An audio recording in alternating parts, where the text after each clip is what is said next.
Hey, what is going on, you guys? Today I'm going to be answering a question that many of you have asked me, and that is, what should you do if your training center is not currently accepting applications?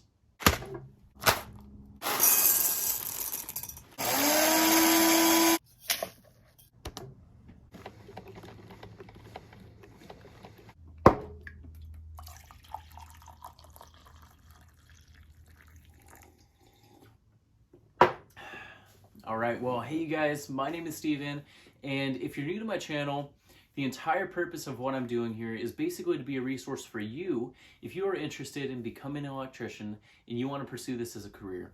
Basically, a channel like this is something that I really wish that I had when I was applying for the apprenticeship, and I didn't have this when I was trying to get in, and so I wanted to be able to do this for you guys, so at least you guys can have this going forward. So anyways, the question that we're going to be answering today is, what should you do if you want to apply for this apprenticeship and your training center isn't currently accepting applications?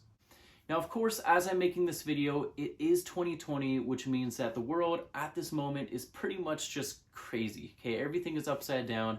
And for that reason, a lot of training centers across the country, including ours here in Portland, Oregon, with IBEW Local 48, are not currently accepting applications. Maybe by the time that you're watching this video, 2020 is a thing of the past, but your training center still, for whatever reason, just isn't accepting applications. That's fine. This information is still going to apply to you and hopefully help you out quite a bit.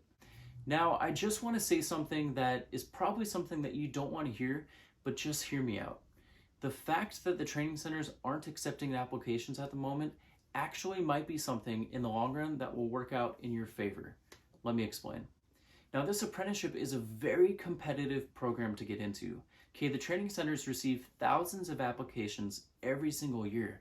And so it's really important that you make sure that by the time that you go to apply, you are the absolute best applicant for this apprenticeship that you can possibly be. And maybe right now you aren't the best applicant. And so it could work out in your favor that you have 3 to possibly 6 months to actually work on making sure that you are the best applicant for this apprenticeship. And that's exactly what I want to talk about today, is using that time to make sure that by the time that you go to apply, you go to take your aptitude test, you go to take your interview, that you're the absolute best applicant for this apprenticeship that you can be. And that is very, very obvious to the training center.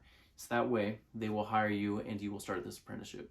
Now, the first thing that I'm going to suggest that you do is educate yourself on exactly what this application process looks like, okay? Because this is a very extensive application process. Basically, you're going to have your application, you're going to have your aptitude test, your interview, and then your boot camp or basic skills class. And so it's pretty lengthy. I do have videos on my channel going in depth into each step of this process. So check those out if you haven't yet. But also what I'm going to really recommend that you do is that you go to your local training center's website and read up on anything that they have to say about the application process. And most likely they're going to have some sort of orientation video that you can watch. So from their perspective, you can understand exactly what to expect for this whole application process. So then also I would suggest just starting on your application right now. And while you can't actually go to the training center at the moment and fill out your application, what you can do is start collecting the necessary documents that you're going to need to bring with you when you do apply. And one of those documents is going to be your high school transcript. Now, this isn't something, at least in my case, where I could just walk into my high school, pick it up, and then go to the training center the same day and hand it to them. I actually had to go to my high school and have them mail me my transcript, which it was at least a 2-week process. So you're going to want to make sure that you get started on that right now, because that is something that is going to take a little bit of time. Now, potentially you may not meet the minimum GPA requirements that your training center wants when you go to apply. And so with our local training center, what you can do here is there's some college courses that you can actually take to pretty much bump up your high school GPA so that you can qualify for the apprenticeship. So that's something that you definitely want to be aware of well before you go to apply, because that's going to take some time. And then, of course, if you didn't go to high school, you're going to want to make sure that you have your GED. That way you can present that when you go to apply. Another thing that you might as well get started on right now is your resume and your cover letter. Now, a lot of training centers won't actually require you to turn in a cover letter, but you want to be the best of the best. So go ahead and just do one anyways, because that is just another way that you can stand out above everybody else. Two more things that you might as well get started on is preparing for your aptitude test and preparing for your interview. Like I said, I have videos that go in depth into both of those processes. So watch my aptitude test video to learn how to prepare for that, and my interview video to learn how to prepare for the interview. But get started now. You might as well be completely polished by the time that you get to both of those steps. Another thing that you might as well get started on right now, because this can take a while to get, is letters of recommendations from previous employers that you've had. The more that you have, of course, the better you're gonna look. Now, these next things that I'm going to suggest are probably going to go a long way towards helping you get into this apprenticeship. Now, by the time that you get to your interview, you're going to bring with you a portfolio. And that portfolio is basically going to be your proof to show the training center why you absolutely are the best applicant for this apprenticeship. And so let's talk about how you can use this extra time that you have right now to make sure that you have the absolute perfect best portfolio. Now, the training center is going to want to hire well-rounded individuals. And so one thing that will make you stand out amongst everybody else is community service. Now, if you're currently involved in community service, that is awesome. Okay, what I would start doing is documenting maybe the hours that you put in, take pictures of yourself or the projects that you have been working on. And if you're not currently in community service, what I'm going to do is post a link that has a list that my training center provided here in IBEW Local 48 of certain types of industry-related community service that you can do. And your training center website might also have a similar list, but this will kind of give you an idea of things that will make you stand out as far as community service goes.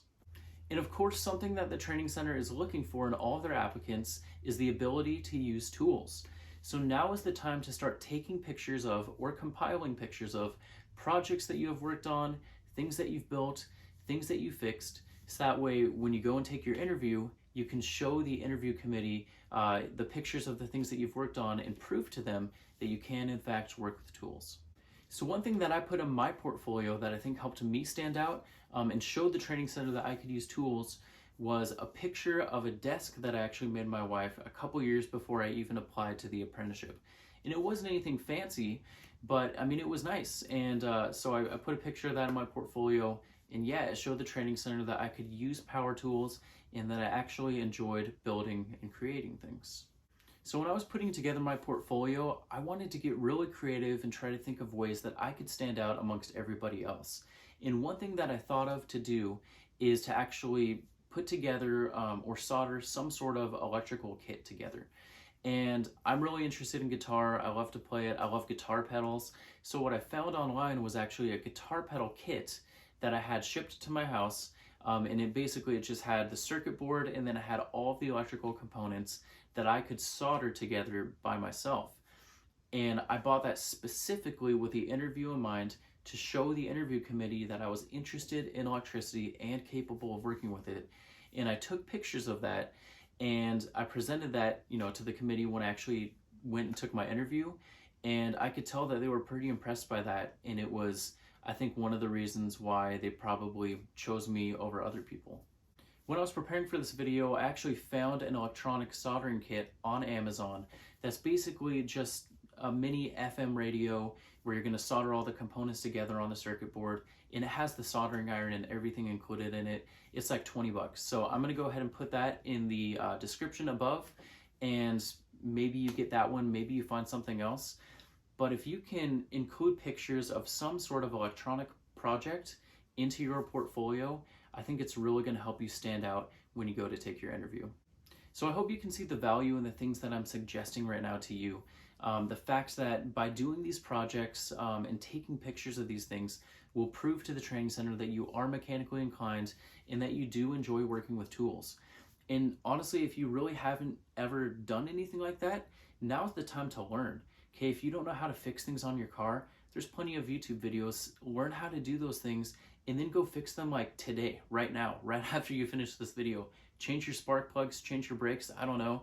A while ago, my fuse in my dryer stopped working, and that's something that was really easy to replace. So if things in your home need to be fixed, repaired, changed, now's the time to learn how to do that, and then take pictures of that, because that is going to really benefit you, and of course prove to the training center that you're mechanically inclined and that you're good at working with tools. Now, another thing that I did that I would really recommend that you do too is start learning about electricity. Okay, if you don't know how it works, start watching videos on YouTube. There's tons. If you don't know what Ohm's law is, learn what Ohm's law is. If you don't know how simple circuits are wired, watch videos about how switches are wired or plugs or whatever. Basically, what you want to do is make yourself as knowledgeable as you can about electricity and the career that you are going into, because there will be opportunities in your interview to mention these things. And if you can prove to the training center that you are interested in this, that this is the career that you want to do, by the things that you say in your interview about electricity or electrical theory, whatever, it's going to go a long way. Again, the training center is looking for the best of the best applicants, and you have time right now to make yourself the dream applicant that they are looking for. So take the time, use it wisely, and be the best applicant that you can be. All right, so here's what I would actually do if I were you, and I honestly think that this is a really good idea, is I would start looking into local community colleges in your area that offer some sort of electrical theory class. And whether it's online or in person, I would take that. And the reason why is because it will show the training center how serious you are about wanting to learn about electricity and start this career. And you could actually even say something along the lines of, you know, when I wanted to apply for this apprenticeship originally, you guys weren't accepting applications. So I took a class at my local community college to start learning about electricity right away, because I really wanted to start on my educational process about learning how electricity works so I could be successful in this apprenticeship. If you can say something like that, then that would absolutely make you stand out, and you'll probably get a really good ranking on the list. Another thing that you can do is look into becoming a material handler, depending on how long it will be until your training center starts accepting applications. But when you're a material handler, it shows the training center that you're really serious about wanting to be in this trade and that you're interested in this kind of work. And it's a really good way for you to start getting familiar with the different types of material and just sort of how basic things work. So maybe look into that. You'll be able to find information about that most likely at your local union hall. So those are just some things that I would recommend, and honestly, you can see that if you get creative, there are tons of ways that you can take advantage of all of this time that you have before the training center starts accepting applications. So that's what I would do if I were you. I would see this as an opportunity and make the most of it. So that's it, you guys. I really hope that you found this information to be useful and that this video was encouraging to you. If you guys haven't already, go ahead and subscribe to my channel, because I have plenty of other information relating to getting into the trade. And then if you have any questions, drop a comment down below or reach out to me on my Instagram page, which is @MadElectricianOfficial. Don't forget to smash that like button. It helps me out a ton, especially with the YouTube algorithm, to get these videos out so more people can see them. And yeah, anyways, that is it. Thank you guys so much. Have a good one.